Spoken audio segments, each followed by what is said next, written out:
Hey, welcome to Broken World Entertainment. And trouble might be brewing for Marvel in the sense that the visual effects artists want to unionize because of how they're treated and their work environment at Marvel is. And why would that cause a problem to Marvel? Well, it wouldn't just cause a problem to Marvel, it would cause a problem to other studios as well. Because it means they would have to figure out the budget. But it would be more so to Marvel. Because Marvel has 250 million plus budgets now on movies that just rely so heavily on visual effects. But they're paying them next to nothing. So let's have a look at some of this. Inside the visual effects union brewing in Hollywood. So the problem was made from the start, after Mark Patch, a veteran visual effects technician with a long list of credits including Tenet, 2016's Ghostbusters, I'd leave that one off the resume, and American Gods, was offered a short-term position working on visual effects for a Marvel series on Disney+. He says the studio balked at paying him his going rate, demanding to first see a pay stub from his work on Tenet, proving his market value. Then undershooting Patch's quote by several $100s a week. Then came the non-disclosure instructions he says were issued by Marvel Visual Effects and post-production president Victoria Alonso and staff producer Jen Underdaly in a telephone meeting, requiring that Patch keep his employment at the company a secret and avoid any social media posts that might indicate he was affiliated with the Marvel Cinematic Universe project. Which, that is interesting. And we'll get to that now in a minute. Why? But other artists are coming out and saying, it's like being in the military. In battle, visual effects artists push to unionize.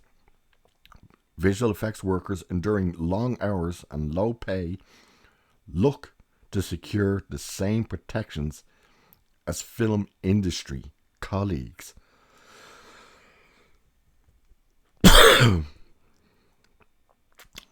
So, while that's going on, where they're talking about all the colleagues and why they want to unionize, the guy,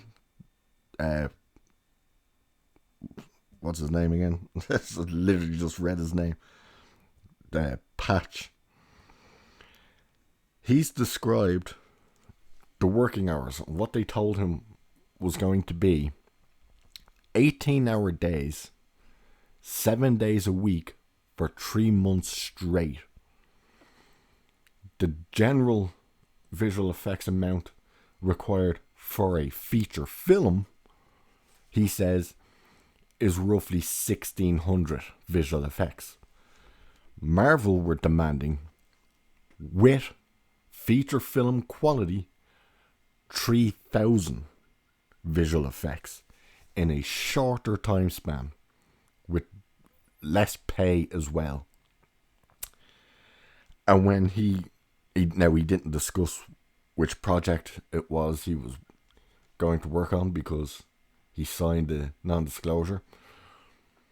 But when he said no to doing the job because of the work hours, the poor pay, and all that crap,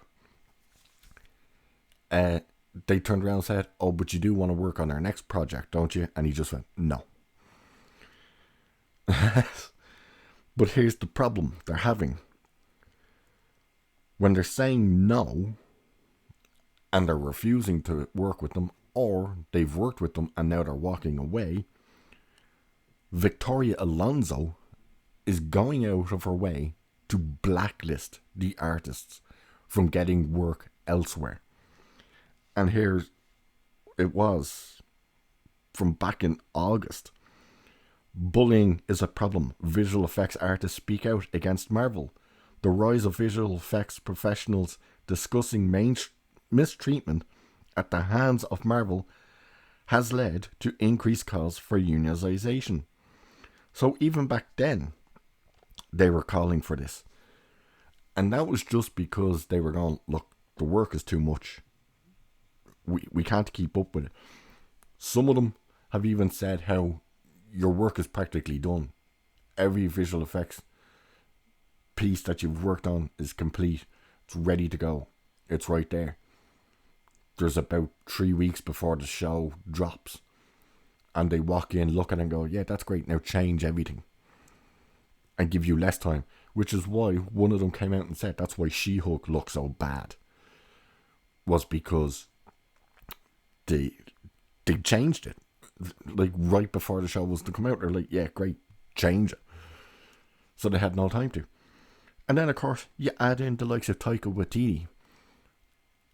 And what's her name? Tessa Thompson. Slagging off the visual effects in Thor Love and Thunder.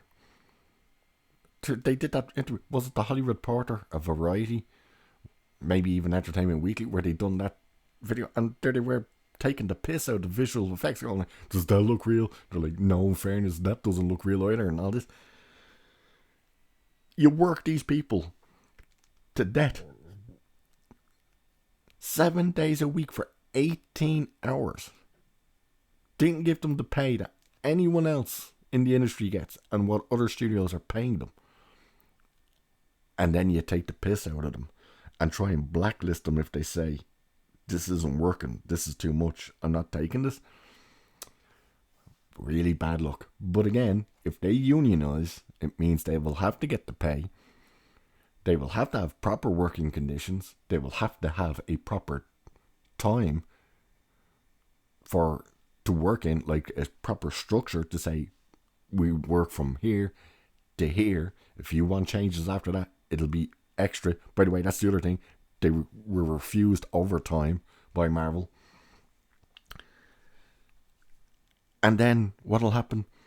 They will have to try and drop the budgets of these movies, which they should be doing anyway. So there you are. Visual effects artists want to unionize and are refusing to work with Marvel. You would swear half them walked away before anyway, because the visual effects right now are god awful. But then we hear why. But anyway, that's what's going on there. So we'll leave it here for this one. Cheers, and I'll catch you in the next one.